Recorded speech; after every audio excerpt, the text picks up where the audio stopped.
Les habla Rafael Arraiz Luca desde Unión Radio y esto es Venezolanos, un programa sobre el país y su historia. Hoy iniciamos una nueva serie en el programa, una serie sobre Colombia y Venezuela. Los hechos culturales, históricos, sociológicos entre las dos naciones a partir de algunas experiencias que yo tuve allá en los años en que viví en Bogotá entre el año 2010 y el 2013. Me permiten algunas anécdotas iniciales de orden personal para explicar el contenido del programa. Allá estuve dando clases en la Universidad del Rosario y me interesé muchísimo, por supuesto, por la historia colombiana. Y tuve la suerte de muy pronto ser invitado a la tertulia histórico-literaria de Alfonso Ricaurte. Es una tertulia que tiene en Bogotá cerca de 30 años reuniéndose una y hasta dos veces por semana. Y allí hice muchísimos amigos, entre quienes estaban los profesores, los colegas profesores en la Universidad del Rosario, que me fueron pues facilitando mediante conversaciones, bibliografía, etcétera, las claves esenciales del mapa de la vida colombiana, tanto en lo político como en lo literario y en lo cultural. Imposible no mencionarlos: a Camilo Gutiérrez Jaramillo, a Mauricio Acero, a Álvaro Pablo Ortiz, a Enrique Serrano, a Eduardo Barajas, a Juan Londoño, a Diana Plata, a Juan Carlos Guerrero, a Juan Esteban Constaín y a viejos amigos de tiempos anteriores a esa estadía en Bogotá, como son el poeta Darío Jaramillo Agudelo y también Juan Gustavo Cobo Borda. De modo que en esos 3 años hice una inmersión colombiana intensiva, buscando entender un país que para nosotros es fundamental, el país más importante para Venezuela desde el punto de vista histórico, por sus relaciones estrechísimas y por su historia común, es Colombia. De modo que conocer Colombia es también conocer Venezuela. Y lo mismo ocurre para los colombianos: acercarse a la vida venezolana, entender al país vecino, forma parte de la colombianidad.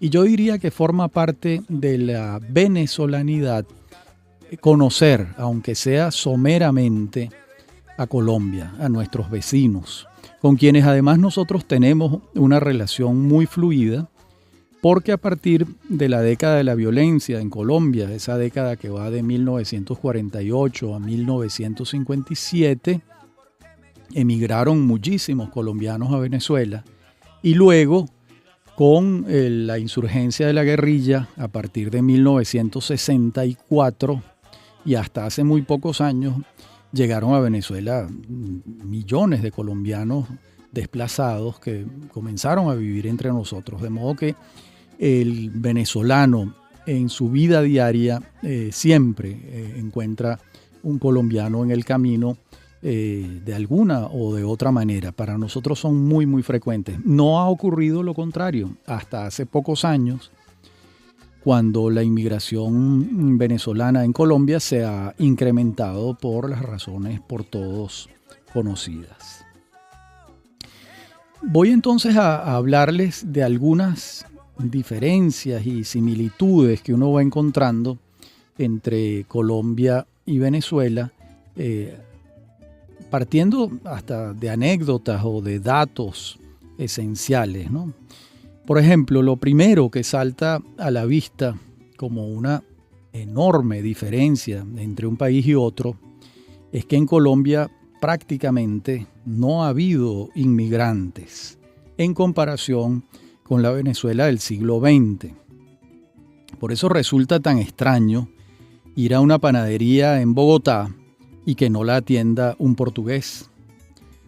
O sorprende que en la oferta gastronómica bogotana o antioqueña o costeña conseguir un restaurante de comida china es casi imposible, porque prácticamente no los hay poquísimos.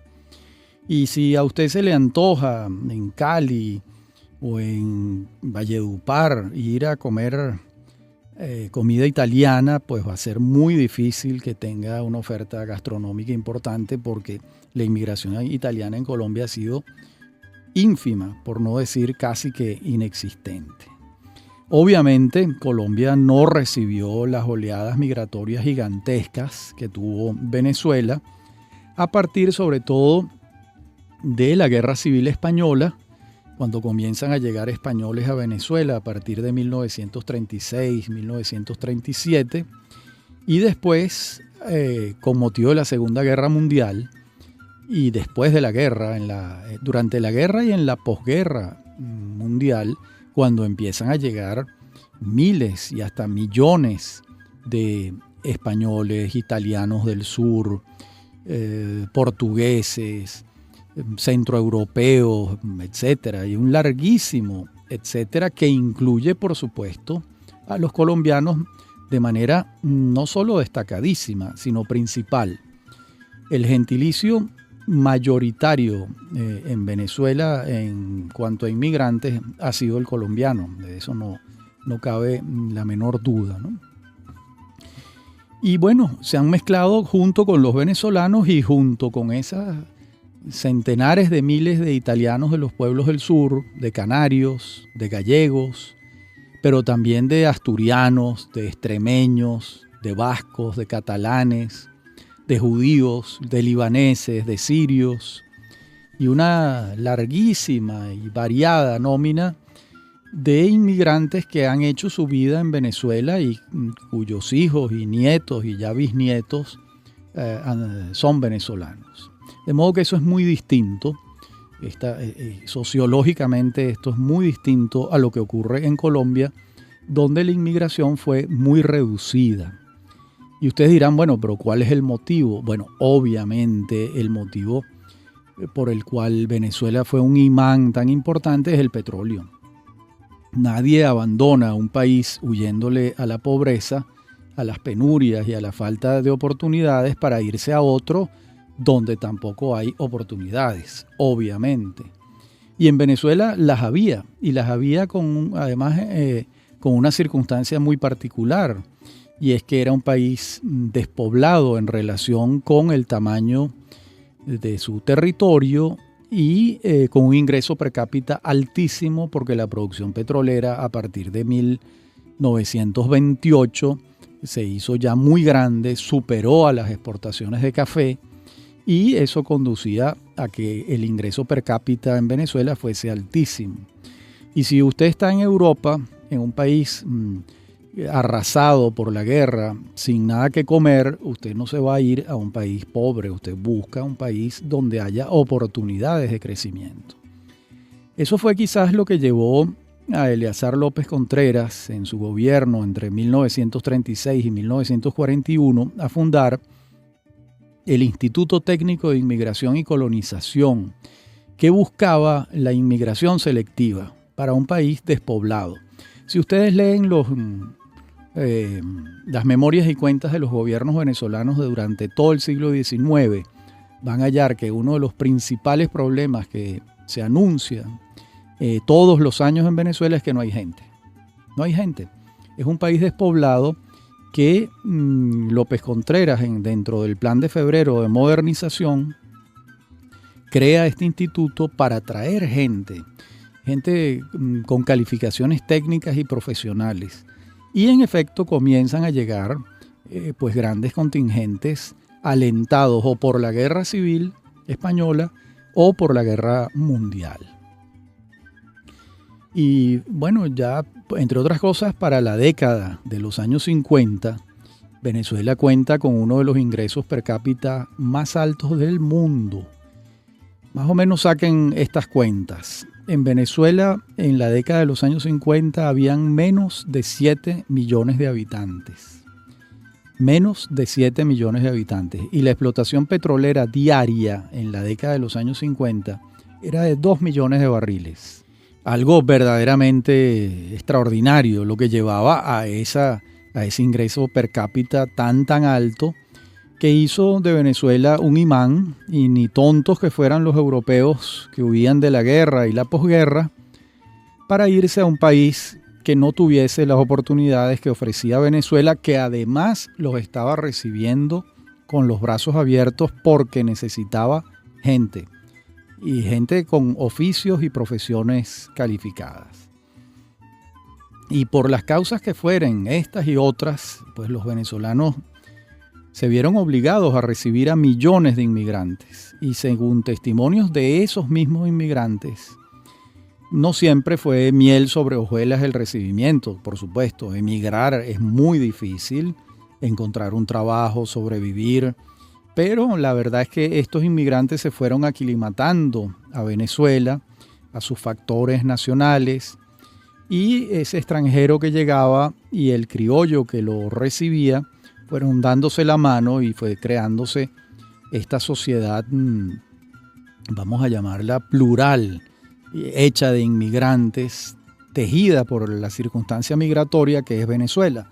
Y lo cierto es que la tolerancia con el forastero, la aceptación del forastero, del extraño, se fue haciendo práctica en Venezuela, y eso ha sido así.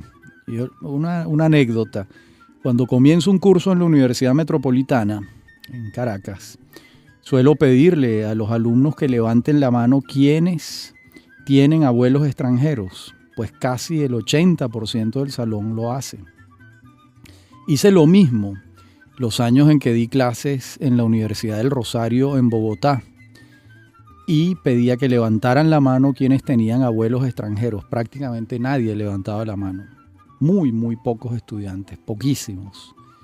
De modo que son dos combinatorias sociales radicalmente diferentes, la de Colombia y la de Venezuela. En la próxima parte del programa seguiremos hilando sobre estas similitudes y diferencias entre ambos países. Ya regresamos.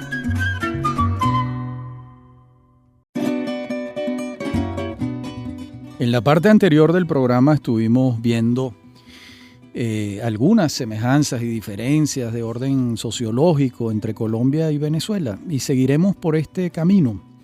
Y la verdad es que el sentido cosmopolita y tolerante del venezolano es celebrable, sin duda, pero también hay que señalar que la maleta del venezolano pues ha estado lista para irse, y no siempre se habla muy bien del país cuando uno se va.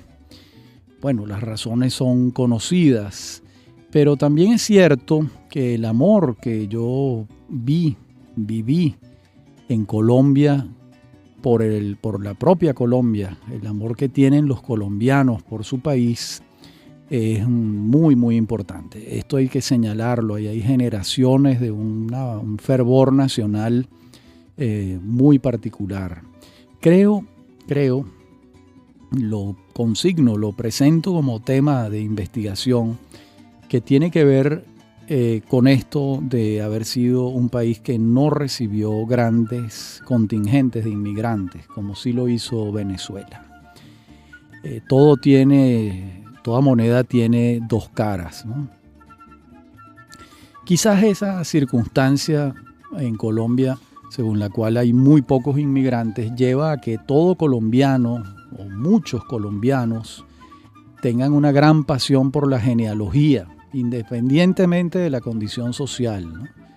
Ahí hay un fervor muy particular por conocer las familias a las que pertenecen.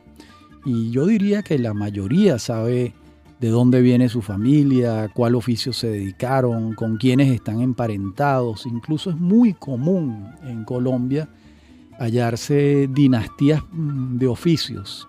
Un barbero que es hijo de barbero, nieto de barbero, bisnieto, tataranieto de barbero, y hay un gran honor en la familia al desempeño de un oficio en 4 y 5 generaciones. Lo mismo con un sastre. Esto es notable, realmente notable, y muy distinto a lo que uno observa en Venezuela. Y insisto en aclarar que esto de la genealogía no es un interés exclusivo de las élites colombianas, que por supuesto lo tienen. sino que es un fervor extendido realmente. Recuerdo haber visto en televisión una oportunidad en la que los parientes de una beata, que no recuerdo su nombre, los parientes de una beata, yo no sé si ya la beata había sido canonizada, es probable, decidieron convocarse y reunirse. Y tuvieron que reunirse en un teatro donde cabían 1.600 personas. Porque ahí aparecieron todo tipo de parientes, todo el mundo sabía del parentesco, porque hay un fervor muy particular por las líneas familiares. Y insisto, y no tiene que ver solo con las élites colombianas. Y también esto está muy vinculado con los enclaves en Colombia. Recuerden ustedes que las vías de comunicación por la geografía colombiana han sido escasas y hay unos enclaves muy particulares con un gentilicio muy marcado. Ser de Cali es muy distinto a ser bogotano, a ser antioqueño, a ser costeño, a ser un llanero colombiano. Cada región de Colombia tiene unas particularidades y unas familias enraizadas allí durante 300, 400, 500 años que le van dando cuerpo a ese gentilicio local que es muy, muy significativo en Colombia y que si lo fuésemos a comparar con el caso de Venezuela, creo que también habría mucha tela que cortar. En Venezuela, por supuesto, que tenemos gentilicios, no es lo mismo ser un zuliano que un cumanés, que un caraqueño, que un maracayero, esto existe, pero yo me pregunto si las diferencias entre los gentilicios venezolanos son tan marcadas como las diferencias entre los gentilicios colombianos, donde sí son muy, muy marcadas. Cuesta trabajo creer que un costeño, es decir, un habitante de Barranquilla, de Santa Marta o de Cartagena, pertenezca a la misma república que un bogotano. Son gente muy, muy distinta. Yo me pregunto, ¿son tan distintos un maracucho y una persona de Puerto La Cruz, un margariteño y un valenciano? ¿Son tan diferentes? Es un tema que creo que es interesante ventilar y ver cómo funcionan este tema, ¿no? Y fíjense ustedes, hay un escollo insalvable en estas disquisiciones genealógicas en el caso venezolano. Por ejemplo, los extranjeros que llegaron a Venezuela en su mayoría quemaron sus naves en sus países de origen y sus hijos o nietos venezolanos saben poco o nada de sus antepasados. Y no tienen cómo saberlo, no tienen, porque se vino el abuelo de un pueblo del sur de Italia. Llegó aquí, construyó, se casó con otra italiana o con una venezolana, que también era muy frecuente. No hubo una tradición oral en la familia de recordar quién era el abuelo de ese señor y probablemente su bisnieto ya no lo sabe, es difícil, porque muchos de los venezolanos, sus antepasados, venían de otros lugares. En Colombia no ocurre esto casi nada, porque la mayoría de los colombianos provienen de Colombia. Y esto me recuerda una pregunta que alguna vez le formularon a Jorge Luis Borges sobre los argentinos. Y Borges, ¿para qué decirlo? Era genial, obviamente. Le preguntaron, maestro, ¿de dónde descienden los argentinos? Y Borges respondió, de los barcos. Claro, los argentinos, la inmigración en la Argentina ha sido descomunal. Prácticamente la mitad o más de la Argentina proviene de Italia, de Rusia, de todas partes del mundo. Es un país hecho de inmigrantes mucho más que Venezuela y mucho antes, porque la gran inmigración a la Argentina es un fenómeno de la segunda mitad del siglo XIX y de las primeras décadas del siglo XX, cuando la economía argentina era prometedora, extraordinaria, con unas grandes perspectivas. Esta pasión genealógica que yo advertí en Colombia, en Venezuela es casi inexistente, muy poca. Es una diferencia interesante que lo que hace es revelarnos cómo el tejido social venezolano y el tejido social colombiano son diferentes y el elemento diferenciador esencial es la inmigración que recibió Venezuela durante casi un siglo y la nula inmigración que recibió Colombia durante casi un siglo y que ahora comienza a incrementarse, particularmente por la inmigración venezolana a Colombia, que creo yo que va a traer unos cambios sociológicos importantes allá, porque el colombiano finalmente va a recibir al extraño, va a abrirle los brazos seguramente y se van a crear unas combinatorias muy, muy particulares. Además de que hay que añadir que muchos de los venezolanos que van, de los colombianos que están recibiendo a venezolanos allá, conocen a Venezuela porque vivieron aquí, porque algunos de sus parientes vivieron acá o porque incluso tienen familia que aún vive en Venezuela, porque la circulación entre Colombia y Venezuela ha sido muy intensa. Dicen que una de las fronteras más permeables y flexibles del mundo es la frontera entre San Antonio del Táchira, San Cristóbal y Cúcuta. Eso es una frontera donde históricamente pasan todos los días miles de personas. Esto en América Latina no es frecuente, no hay mayores pasos fronterizos de esta densidad que el paso fronterizo tachirense y el norte de Santander, que es como se llama este departamento de Colombia. El otro factor de estas pinceladas sociológicas, impresionistas y digamos que un poco a la ligera que vengo haciendo aquí, es el tema también de la combinatoria social colonial. No tengo cifras en la mano, pero creo que la presencia africana en Venezuela fue proporcionalmente mayor que la presencia africana en Colombia. ¿Qué quiero decir con proporcionalmente mayor? Bueno, que los pobladores originarios de Colombia eran muchísimos más que los pobladores originarios de Venezuela. Entre otras cosas porque las sociedades originarias, el poblador originario colombiano, o neogranadino como quieran llamarlo, ya había instaurado una sociedad agrícola.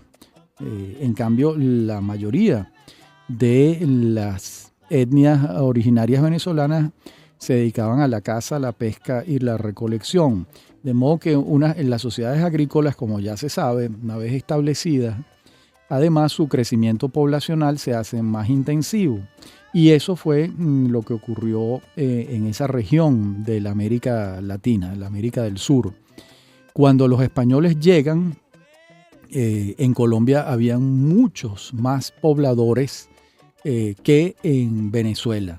Quizás eso explique que la necesidad de mano de obra africana fue más urgente en Venezuela que en Colombia. En todo caso, sin cifras en la mano, me atrevo a sugerir que en la combinatoria social colombiana la presencia africana es menor que en Venezuela. En cambio, la presencia indígena originaria es mayor en Colombia que en Venezuela en términos proporcionales. Creo que esto hay que tomarlo en cuenta para entender un poco las diferencias entre un país y otro, ¿no? Bueno, también en Colombia esa sociedad colonial que llegó en su importancia a tener un virreinato, esa sociedad colonial es, en comparación con la venezolana, pues más sólida, más estable, más instituida, vamos a decirlo así. En Venezuela, dadas sus circunstancias, tuvo una institucionalidad colonial distinta a la colombiana. En la próxima parte del programa seguiremos con estas disquisiciones, estas comparaciones entre Colombia y Venezuela. Ya regresamos.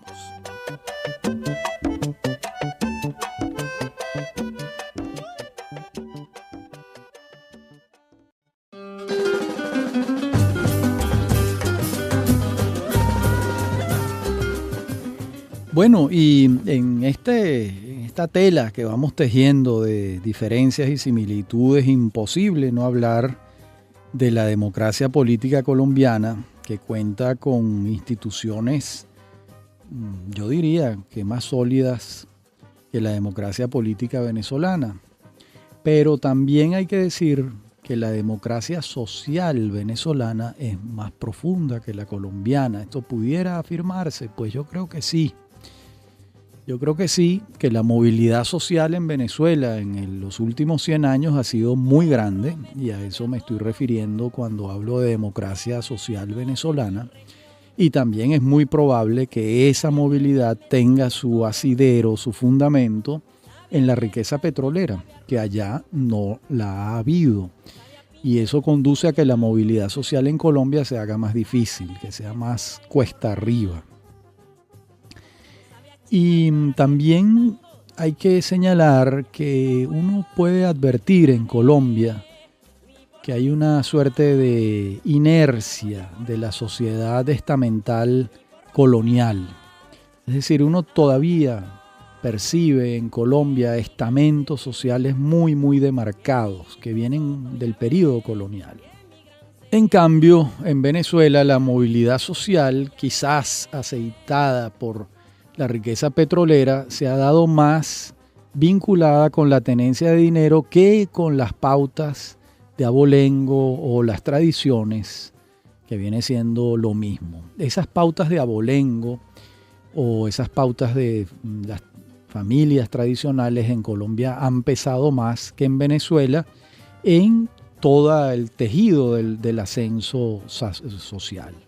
En otras palabras, pues pudiéramos afirmar que perviven restos de la sociedad estamental virreinal bogotana, y en Venezuela pues no, porque la sociedad estamental colonial venezolana fue mucho más débil desde este punto de vista. Entre otras razones, porque la vigencia de la cédula real de Gracias al Sacar en Venezuela fue profunda, y gracias a esta cédula real, muchos pardos o mestizos, como también se les llamaba, adquirieron derechos de ciudadanía, como si fueran blancos. Y esto no ocurrió en Colombia con la intensidad que ocurrió aquí, entre otras razones porque el estamento de los pardos en Colombia era mucho más reducido que el estamento de los pardos en Venezuela, que alcanzaban derechos de ciudadanía comprándole a la corona española esos derechos, como si fueran blancos, no siéndolos. Esta es la cédula de Gracias al Sacar, que es una ficción jurídica fascinante, extraordinariamente curiosa, y que molestó muchísimo, por supuesto, a los mantuanos venezolanos, a los caraqueños, porque, les estaba dando los mismos derechos de ciudadanía a quienes por limpieza de sangre no les correspondían según las leyes y las costumbres de la época. Pues en Colombia pues eso pasó muchísimo menos porque la influencia de los africanos en Colombia fue muy mitigada a mi juicio, y porque la combinatoria quizás más acentuada en Colombia fue entre los blancos peninsulares y los indígenas, los pobladores originarios. De modo que por allí hay una diferencia interesante también, así como otra muy, muy marcada, que es la diferencia de la presencia de la Iglesia Católica en Venezuela y en Colombia. Para que nos demos una idea, lo ilustro con algún dato.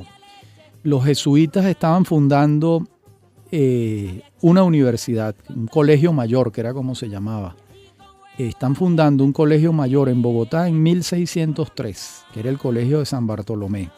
Después los expulsan a los jesuitas de todos los territorios del Imperio Español, y cuando regresan, ese colegio mayor de San Bartolomé ya no se llama así, sino la Universidad Javeriana de hoy en día. Pero ese colegio mayor lo fundan los jesuitas en Bogotá en el año 1603. Los jesuitas fundan una universidad en Venezuela, que es la Universidad Católica Andrés Bello, en 1953. Estamos hablando de 300 y tantos años después de diferencia. Este es un simple dato, pudiera abundar en otras diferencias. ¿Por qué la presencia de la Iglesia Católica fue tan acentuada en Colombia y tan mitigada en Venezuela? Si me apuran y me piden una sola explicación, pues diría que allá había una presencia mayor porque había más gente. ¿Qué quiere decir esto? El papel de la iglesia colonial era la evangelización. Entonces, ¿para qué se va a trasladar la iglesia a sitios donde no hay casi gente? Tienes que trasladarte a sitios donde hay gente para convertirlos, para evangelizarlos, para sacarlos del paganismo, que era como ellos llamaban a esa tarea. Por eso la presencia ya era muy grande, lo mismo que la presencia de la Iglesia Católica en México y en Perú. Es decir, donde había mucha gente, pues la presencia de la Iglesia se incrementaba porque todo el proceso de conquista y colonización español en América es un proceso también católico. Es una empresa de la Iglesia Católica también. De allí que la presencia histórica de la Iglesia Católica en Colombia haya sido mucho mayor que la presencia en Venezuela. Y tiene que ver también con los virreinatos de los que hemos aludido antes, el virreinato de Nueva España, que es como se llamaba el virreinato de México, el de Perú y el de Bogotá, que es tardío ciertamente porque es de 1723, pero no es gratuito que que México, Perú y Colombia fuesen virreinatos y lugares donde las culturas originarias eran poderosas, masivas, donde había mucha gente que incorporar a lo que los reyes católicos Fernando e Isabel llamaban la cristiandad. De modo que la iglesia estuvo muy presente en los lugares donde las culturas originarias eran fuertes y en algunos casos multitudinarias, como es el caso de México. Y eso obligaba a que el apostolado fuese muy, muy intensivo. Pero esto tiene mucha importancia porque la influencia de la Iglesia Católica imantó todo el modelaje cultural colombiano, porque no solo tuvo en sus manos la educación, sino porque las relaciones entre los hombres, las relaciones sociales, estuvieron signadas por los valores y costumbres de la Iglesia Católica. Y ustedes dirán, bueno, pero ¿pasó algo distinto en Venezuela? Quizás sí, porque ya que la presencia de la Iglesia fue menor, menos omniabarcante. De allí que sus principios pedagógicos de entonces, basados en la obediencia como valor máximo, en Venezuela entraron con menos potencia en el sistema circulatorio de las creencias y de las costumbres, mientras en Colombia casi forma parte del ADN colombiano la obediencia como valor máximo del sistema pedagógico. Eso es un valor fundamental de la Iglesia Católica de entonces, que era una Iglesia Católica, por supuesto, nada democrática. Hoy en día no pudiéramos decir que la obediencia es el principal valor de la Iglesia Católica en ningún lugar del mundo, pero en el periodo colonial americano lo era. Y eso allí está latiendo en Colombia, la obediencia como un valor importante que en Venezuela lo era menos. Innecesario también recordar que la Iglesia Católica del periodo colonial, lejos de propender a la tolerancia y a la convivencia, aupaba lo contrario. Más bien era fundamentalista la Iglesia Católica colonial por razones muy comprensibles. Sustentaba lo que se llamaba el derecho divino de los reyes y se lo entregaba en bandeja de plata a la monarquía. Y por supuesto la relación entre la monarquía y la Iglesia Católica era sumamente estrecha y había argumentos jurídicos que la Iglesia le ofrecía a la monarquía y la monarquía los aupaba y los recibía con gran holgorio como este del derecho divino de los reyes, es decir, que los reyes gobernaban porque era la voluntad de Dios. De modo que no va a exagerar quien afirme que la presencia de la Iglesia entonces traía consigo principios monárquicos y absolutistas en proporción a la densidad de la población. Y eso, digamos que está bastante claro, ¿no? En cambio, la ausencia de la Iglesia Católica traía cierta laxitud que era vista desde las murallas del autoritarismo como una expresión de anarquía. Y esta, naturalmente, era motivo para su más enérgica condena y reparo, cosa que la Iglesia hacía de mil amores, por supuesto. Y el otro tema que también debemos ventilar es catar cuánto de la violencia que ha padecido Colombia durante décadas es consecuencia en alguna medida del autoritarismo y la intolerancia reinante en la sociedad colombiana. Pero esto es es entrar en unas profundidades que no podemos ventilar en un programa como este, porque es más bien un trabajo académico que requiere de una investigación muy particular, con unos datos y una información muy sólida. Simplemente aquí consignamos, digamos, que esa ventana, esa posibilidad, qué relación hay entre la violencia y el autoritarismo pedagógico, el autoritarismo reinante en la cultura de una determinada sociedad. En la última parte del programa seguiremos viendo estos temas comparados o de historia comparada Colombia-Venezuela. Ya regresamos.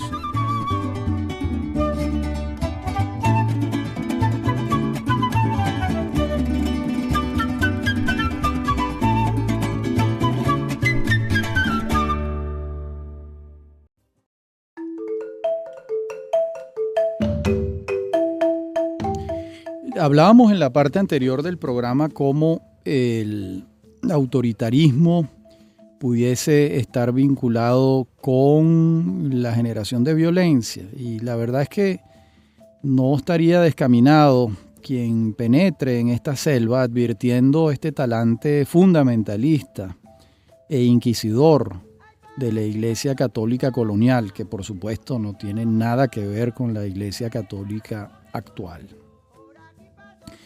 Por otra parte, los problemas venezolanos no tienen fuente en los excesos que haya podido producir la Iglesia en el modelaje cultural de la sociedad venezolana. No lo creo, para nada. Nuestros problemas quizás partan precisamente de la falta de un orden político y jurídico, de una visión institucionalizada del mundo. Pero bueno, toda moneda tiene dos caras. Y en Venezuela disentir ha sido práctica común, que se tolera fácilmente, mientras en Colombia disentir es un agravio, como alguna vez me lo explicó mi amigo, el narrador Enrique Serrano. Por otra parte, esto conduce a que las palabras pesen mucho allá. Quizás pesan más las palabras allá que aquí. Tienen más densidad. Y quizás esto sea natural, porque si lo que digo puede ser fuente de una ofensa grave, pues cuido mi lenguaje. Si lo que digo puede recogerse o tolerarse, pues mi lenguaje es tan dúctil como impreciso. Va a importar menos mi lenguaje si lo que estoy diciendo se tolera con mayor facilidad. Pesa menos lo que digo. En otras palabras, se pudiera decir, haciendo una caricatura y en extremo maniqueísta, se pudiera decir que allá hay gravedad y aquí hay liviandad. Vamos a decirlo así para entendernos, aunque esto tiene muchos matices y no es exactamente de esa manera. La verdad es que optar por un extremo u otro no es el caso, pero yo diría que si me ponen a optar entre la gravedad y la liviandad, pues me quedo en el medio. Creo que la gravedad es importante, la liviandad también. Finalmente el equilibrio, la armonía siempre es el camino deseable. Y bueno, quizás por este respeto que tienen en Colombia por el significado de las palabras, es por lo que quizás los modales sean allá tan importantes. Porque si se respeta la carga que llevan las palabras en su poder ofensivo, es también para valorar lo que llevan de amabilidad.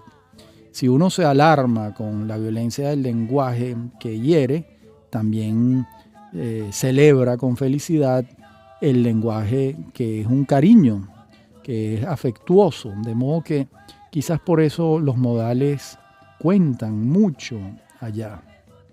Y me pregunto si será también por eso que los agravios, los daños, los perjuicios van acompañados de un me muero de la pena o qué pena con usted, que son expresiones muy, muy colombianas, pero que suavizan lo que te están diciendo. Por ejemplo, usted va a un lugar en el que, bueno, qué sé yo, va buscando un determinado tipo de comida, supongamos, y tiene ese deseo montado durante cuadras caminando porque va a llegar al tal sitio y va a comerse algo que le gusta, que le han dicho que allí está, y la manera de decirte que no hay es, no hay, qué pena con usted, me muero de la pena. Es una manera como de endulzarte la negación. De modo que los modales están allí muy, muy presentes. Es como que si el lenguaje pesara, ¿no? Y claro, hay mucha gente que ve esto como una violencia enmascarada en las formas, en los modales, en la urbanidad. Y en Venezuela pasaría realmente casi que lo contrario, ¿no? Uno dice lo que piensa sin ningún cuidado, sin ninguna consideración por las formas, y eso tampoco es lo correcto. Porque, porque no es la manera. Yo creo que ni un extremo ni el otro. Muchos venezolanos suelen ver en las formas colombianas hipocresía y no ven modales, no ven atenuación, sino solo ven hipocresía.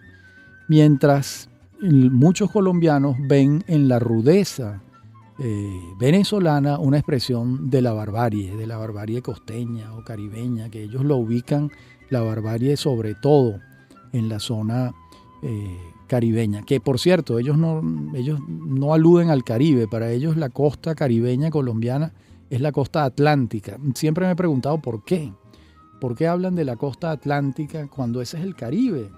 ¿Por qué no lo mencionan? Es algo extraño, pero no he logrado saber por qué ocurre eso allá. Los modales colombianos no son solo hipocresía, son también modales, formas de convivencia. Y también hay respeto por las formas, porque estas son esenciales para esa cultura cundiboyacense. ¿Qué quiere decir cundiboyacense? Esa meseta de Cundinamarca que abarca Bogotá y va terminando ya en Tunja cuando se termina la meseta cundiboyacense y la tierra se desplaza hacia el llano colombiano y el llano venezolano. Bien, en nuestro próximo programa continuaremos con este ensayo de historia comparada o de sociología comparada, con este ensayo para discernir entre el gentilicio colombiano y el venezolano. Habló para ustedes Rafael Arraiz Luca y esto es Venezolanos, un programa sobre el país y su historia. Y como siempre me acompaña en la producción Inmaculada Sebastiano y Fernando Camacho, y en la dirección técnica Fernando Camacho. Y a mí me consiguen en mi correo electrónico rafaelarraiz@hotmail.com y en Twitter @RafaelArraiz. Ha sido, como siempre, un gusto hablar para ustedes. Hasta nuestro próximo programa de esta nueva serie sobre Colombia y Venezuela.